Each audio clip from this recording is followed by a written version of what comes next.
서로 다른 삶을 살고 다양한 사연을 품고 있지만 오늘은 한 가지 마음을 공유하고자 합니다. 바로 인간관계에서 겪은 상처와 배신, 그로 인해 솟아나는 고통과 슬픔, 그리고 그 슬픔을 치유하고 마음의 평화를 되찾기 위한 가르침입니다. 먼저 가까웠던 이에게 배신당했을 때 우리의 마음이 어떻게 흔들리는지를 살펴보고 그로부터 어떻게 위로를 얻을 수 있는지 나누어 보겠습니다. 그리고 다시금 같은 배신을 당하지 않기 위해 삶에서 어떤 자세를 가져야 하는지, 어떤 지혜로 사람과 인연을 맺어야 하는지도 생각해 보겠습니다. 많은 이들이 궁금해하는 관상의 문제도 다루어 보겠습니다. 얼굴 생김새가 운명을 좌우하는지, 그것이 정말 부처님의 가르침과 어우러질 수 있는지 살펴보겠습니다. 마지막으로 나이 들며 변해가는 외모에 대해서는 어떻게 받아들이고 관리해야 하는지 그 균형점을 함께 이야기해 보겠습니다. 이제 가슴 깊이 숨을 들이마시고 내쉽니다. 마음을 고요히 가라앉히고 입가에 잔잔한 미소를 머금습니다. 여기에서 잠시 쉬어갑니다. 모두 부처님의 가르침을 경청할 준비가 되었다고 믿습니다. 그러면 이제 시작하겠습니다. 사람이 살아가는 동안 가장 가까웠던 이에게서 받은 상처만큼 오래 남고 쓰라린 고통은 드뭅니다. 배신이라는 말은 신뢰를 깨뜨린 행위를 뜻합니다. 우리가 기대고 믿고 의지했던 사람이 예상치 못한 방식으로 우리를 상처 입혔을 때 마음은 큰 충격을 받고 혼란에 빠집니다. 그러나 부처님께서는 말씀하십니다. 모든 것은 인연을 따라 일어났다가 사라지는 것이니 그 안에서 영원한 것, 고정된 것은 없느니라. 배신을 한 사람도 배신을 당한 사람도 이 세상에 영원히 머무르는 존재가 아닙니다. 그 마음의 상태도 상황도 언제든 변화하기 마련입니다. 그러므로 우리는 눈앞의 상처에만 함몰되지 않고 조금 더 넓은 시각으로 이 상황을 바라볼 수 있도록 마음을 가다듬어야 합니다. 잠시 호흡에 집중하며 천천히 멈추어 봅니다. 배신을 당했을 때 가장 먼저 해야 할 일은 내 마음속에서 일어나는 감정의 파도를 있는 그대로 알아차리는 것입니다. 그것이 분노든 슬픔이든 허무함이든 배신감이든 지금 이러한 감정이 나에게 있구나 하고 받아들입니다. 부처님께서는 마음의 분노를 미워하지 말고 그 분노에 집착하지도 말라 고 하셨습니다. 감정은 소멸되어야 할 대상이 아니라 그저 지나가는 손님과도 같습니다. 그 손님을 밀쳐내지도 말고 극진히 대접하지도 말고 고요히 바라보며 통찰하도록 하는 것이 부처님의 가르침입니다. 지금 배신으로 인해 느끼는 분노도 시간과 함께 다른 감정으로 변하고 결국 사라집니다. 한없이 지속되는 감정은 없습니다. 마치 구름이 하늘을 스쳐 지나가듯 감정 또한 일어났다 사라지는 것입니다. 호흡에 집중하며 잠시 쉼을 가집니다. 내 마음이 상처받았다는 것을 인식했으면 이제 스스로를 자비롭게 바라봅시다. 배신당한 나를 어리석은 사람이라 비난하지도 말고 내가 못나서 벌 받는 거야 라며 자책하지도 마십시오. 부처님께서는 누구나 실수를 하고 누구나 잘못을 할 수 있다고 말씀하십니다. 우리는 완전한 존재가 아니기에 잘못된 사람을 믿기도 하고 배신당하기도 하고 또 배신하기도 합니다. 이것이 인간의 삶입니다. 그러므로 스스로에게 이렇게 말해봅니다. 나는 이 배신으로부터 아픔을 느낀다. 이 고통을 수용하고 나 자신에게 자비를 베푼다. 이 짧은 문장을 여러 번 되뇌며 내 마음을 부드럽게 감싸 안아 봅시다. 호흡을 깊게 들이쉬고 내쉬면서 문장을 천천히 반복합니다. 마음이 조금 가라앉았다면 상대방을 향한 분노와 미움도 잠시 놓아두어 봅시다. 나는 내 마음을 돌보고 평화를 회복하겠다. 상대를 용서하고 용납하기 전에 먼저 나 자신을 돌보겠다 라고 스스로를 다독여 줍니다. 이제 잠시 눈을 감고 숨결을 관찰해 봅니다. 숨이 들어오고 나가는 것을 알아차릴 뿐입니다. 어떠한 감정이 올라오면 억누르거나 붙잡지 않고 그냥 바라봅니다. 들이쉬고 내쉬면서 호흡을 하나하나 인식하며 마음속 어지러움을 가라앉힙니다. 이 명상은 길게 할 수도 짧게 할 수도 있습니다. 가능하다면 몇 분간 계속하여 마음을 고요히 다듬어 봅니다. 이제 마음을 조금 가다듬었으니 다음에는 어떻게 관계를 맺고 신뢰를 쌓으며 불필요한 상처를 줄일 수 있는지 지혜를 배워봅시다. 부처님께서는 사람은 모두 자신의 업을 짓고 살아간다고 하셨습니다. 나의 업이 내가 맺는 인연을 결정하기도 하고 상대방의 업이 그 사람의 행동을 좌우하기도 합니다. 그렇다면 배신당한 경험을 통해 우리는 무엇을 배울 수 있을까요? 사람을 너무 성급히 믿거나 맹목적으로 의지하지 않는 지혜, 혹은 지나친 의존을 경계하는 마음을 배울 수 있습니다. 맹목적 신뢰는 상대에 대한 기대를 필요 이상으로 키우고 그 기대가 무너졌을 때 더 큰 배신감으로 돌아옵니다. 그러니 믿되 상대가 어떤 존재인지 오랜 시간 지켜보고 그의 말뿐 아니라 행동을 통해 신뢰를 쌓아가야 합니다. 잠시 쉬어갑니다. 부처님은 사람을 평가할 때 말이 아닌 행동과 의도를 살피라고 하십니다. 상대가 일상에서 어떻게 행동하는지를 관찰하면 성품과 진정성을 어느 정도 알 수 있습니다. 행동 뒤에 숨은 마음이 어떠한지, 즉 이기적인 목적인지 진심에서 우러나오는 선의인지 분별해야 합니다. 이렇게 살피더라도 언제나 완전히 알 수는 없습니다. 그래서 우리는 늘 깨어 있어야 합니다. 깨어 있음이란 부정적 의심과 다릅니다. 상대를 무조건 의심하는 것이 아니라 현재 일어나는 상황과 감정을 있는 그대로 관찰하고 어떤 이상 신호가 감지되면 스스로의 마음가짐과 행동을 조절하는 것을 의미합니다. 호흡을 천천히 들이쉬고 내쉽니다. 배신을 두려워하여 마음을 닫아버리는 것은 해답이 되지 못합니다. 그렇다고 아무런 분별 없이 모든 사람을 받아들이는 것도 또 다른 상처를 초래할 수 있습니다. 그래서 부처님께서는 중도를 지키라고 하십니다. 너무 극단으로 치우치지 말고 건강한 의심과 믿음 사이에서 균형을 잡으라는 뜻입니다. 상대의 상황과 마음을 살피되 편견과 두려움으로 덮어버리지 말고 지나치게 가벼운 생각으로 허술하게 믿지도 말라는 것입니다. 이 중도를 지키려면 자기 내면의 평정심을 길러야 합니다.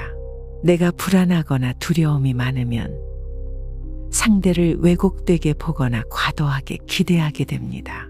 그러니 먼저 자신의 마음을 돌보고 그 위에 안전하고 건강한 관계를 쌓아야 합니다. 이번에는 우리 자신이 맺고 있는 관계들을 천천히 떠올려 봅시다.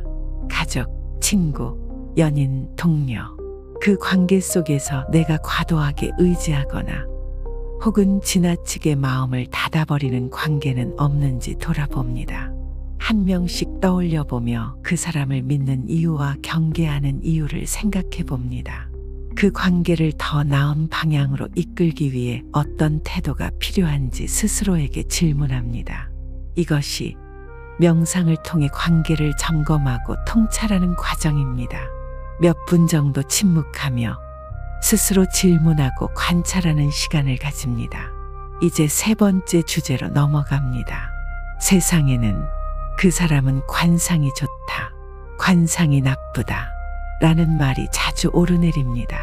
관상을 통해 얼굴 생김새로 미래나 성격을 점치기도 합니다.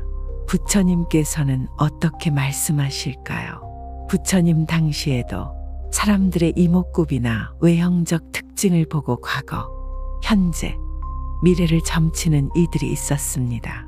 하지만 부처님께서는 이렇게 말씀하셨습니다. 형상은 인연 따라 변화하고 마음이 본래 모습에 드러나느니라. 얼굴 생김새는 수시로 변합니다. 현대에는 성형수술이 가능하기도 합니다. 또한 마음의 상태가 얼굴 표정과 분위기에 스며들어 나타나는 것이지 선천적으로 타고난 이목구비가 곧 그 사람의 운명이나 본질을 좌우하는 것은 아니라는 뜻입니다. 잠시 멈추어 숨을 고르고 약 10초 정도 침묵합니다. 진정으로 누군가의 됨됨이를 알고 싶다면 그 사람이 보여주는 표정, 말, 행동 그리고 그 행위의 동기를 살펴야 합니다. 부처님께서는 얼굴 생김새보다 계행, 즉 어떤 삶의 태도를 지키는가를 보라고 가르치십니다. 늘 분노를 내는 사람은 안색도 어둡고 표정이 경직되지만 자비롭고 따뜻한 마음을 지닌 사람은 얼굴에서 자연스럽게 온화함이 묻어납니다. 이렇듯 표정이나 인상은 마음의 상태를 반영하기도 하지만 그것이 곧 선악을 직접적으로 말해주는 절대 기준은 아닙니다. 경우에 따라서는 타고난 표정이나 신체적 특징으로 인해 오해를 사기도 합니다. 결국 내가 어떤 마음으로 어떤 행동을 하며 살아가는가가 관상의 본질을 결정합니다. 시간과 함께 마음에 깃든 선함이 얼굴에 드러나기도 하고 마음의 어두움이 얼굴에 어두운 표정을 짓게 만들기도 합니다. 그러나 이것은 언제든 바뀔 수 있으므로 우리는 항상 깨어있고 부지런히 마음을 닦아야 합니다.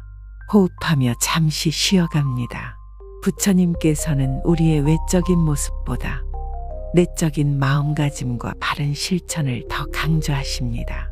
악한 마음을 품고 착한 얼굴만 짓는 것은 결국 오래가지 못합니다. 그러나 착한 마음으로 살아가다 보면 자연히 얼굴에도 자비가 배어 나오게 됩니다.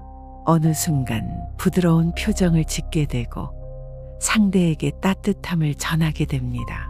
관상이란 결국 나의 마음이 만들어내는 것이므로 외적인 형상만으로 사람을 판단하는 것은 지혜로운 관점과는 거리가 멉니다. 이제 잠시 눈을 감고 내 얼굴을 떠올려 봅니다. 거울로 보았던 내 모습, 사진 속 내 모습, 마음이 평온할 때와 화가 났을 때 얼굴 표정이 어떻게 달라지는지 천천히 생각해 봅니다. 화가 났을 때 미간이 어떻게 변했는지, 기쁠 때 입가에 어떤 미소가 머물렀는지, 슬플 때 눈빛이 어떻게 변했는지, 이런 것들을 하나씩 떠올리면 마음이 얼굴에 미치는 영향이 얼마나 큰지 깨닫게 됩니다. 나의 관상은 나의 마음이 만든다는 사실을 자연스레 알 수 있습니다. 몇 분간 조용히 명상하며 자신의 얼굴 표정과 마음 상태를 관찰하는 시간을 가집니다. 마지막 주제로 넘어갑니다. 우리는 모두 시간이 지나며 주름이 생기고 머리가 휘어지고 젊은 시절과는 다른 외모를 얻게 됩니다. 이런 변화를 보면서 내가 좀 더 관리해야 하는 게 아닐까? 이 자연스러운 노화를 그냥 받아들이는 게 맞을까? 고민에 빠집니다. 부처님께서는 몸과 마음을 따로 보지 않고 함께 관리하고 수양해야 한다고 말씀하십니다. 몸은 이 세상을 살아가는 그릇과 같고 마음은 그 그릇에 담긴 물과도 같습니다. 그릇이 너무 지저분하거나 깨져 있으면 그 안에 담긴 물도 영향을 받습니다. 그러므로 몸을 단정히 하고 스스로를 청결히 하는 것은 마음가짐에도 영향을 미칩니다. 하지만 지나치게 외모에 집착하여 그를 통해 욕심이나 교만을 키우는 것은 경계해야 합니다. 어떤 이는 주름지는 것을 참지 못해 집요하게 막으려 애쓰다가 정작 마음 공부를 놓아버리기도 합니다. 부처님께서는 그래서 중도를 이야기하십니다. 지나치게 스스로를 방치하지도 말고 집착하지도 말라는 뜻입니다. 나이가 들며 외모가 달라지는 것은 자연스러운 일이니 이를 슬퍼하기보다 그 안에 담긴 세월의 지혜와 이야기를 존중해야 합니다. 규칙적인 생활과 적당한 운동으로 몸을 건강하게 유지하고 좋은 음식을 먹고 충분한 휴식을 취하며 스트레스에 지배되지 않도록 노력해야 합니다. 피부나 머리 모양, 옷차림 등은 편안하고 깔끔하게 유지하면서 나에게 맞는 선에서 아름다움을 가꿀 수 있습니다. 이는 내 몸에 대한 기본적 존중입니다.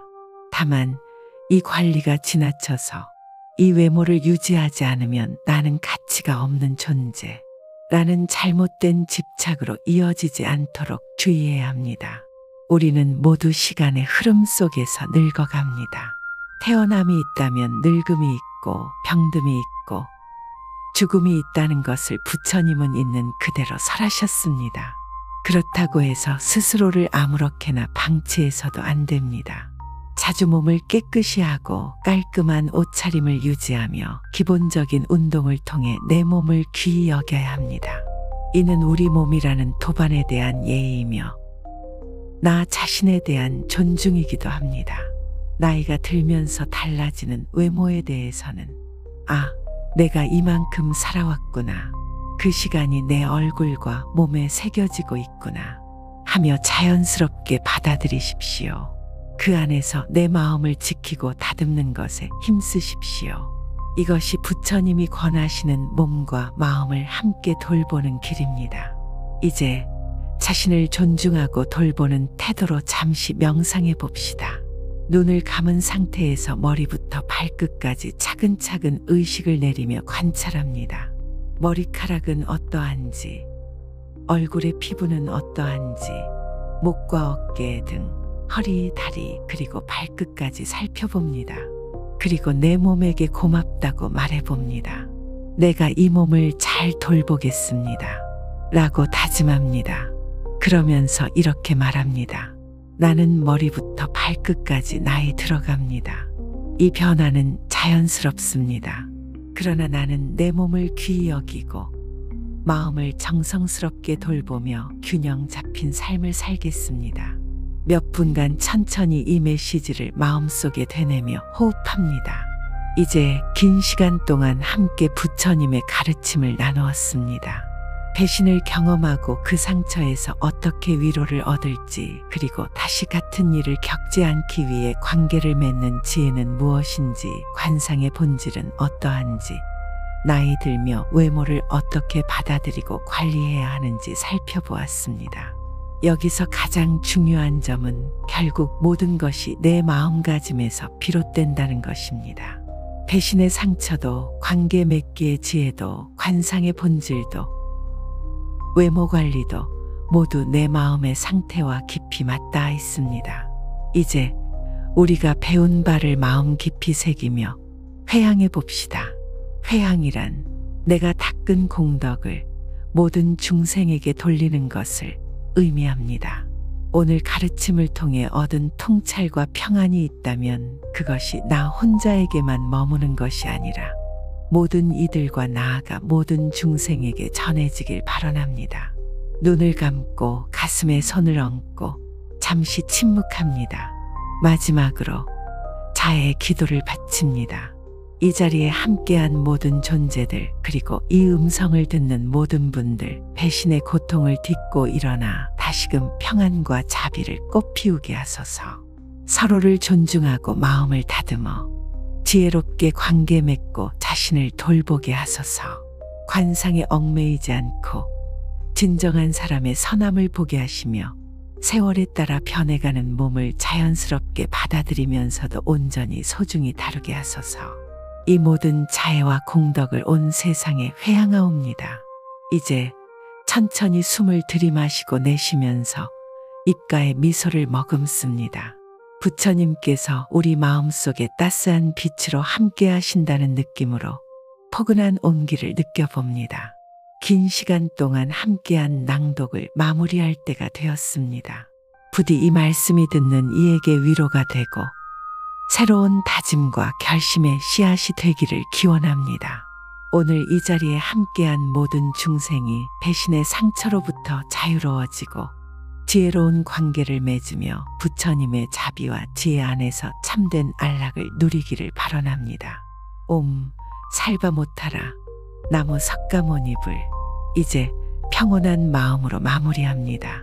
모두에게 감사드리며 이 낭독이 큰 위로와 지혜가 되기를 바랍니다.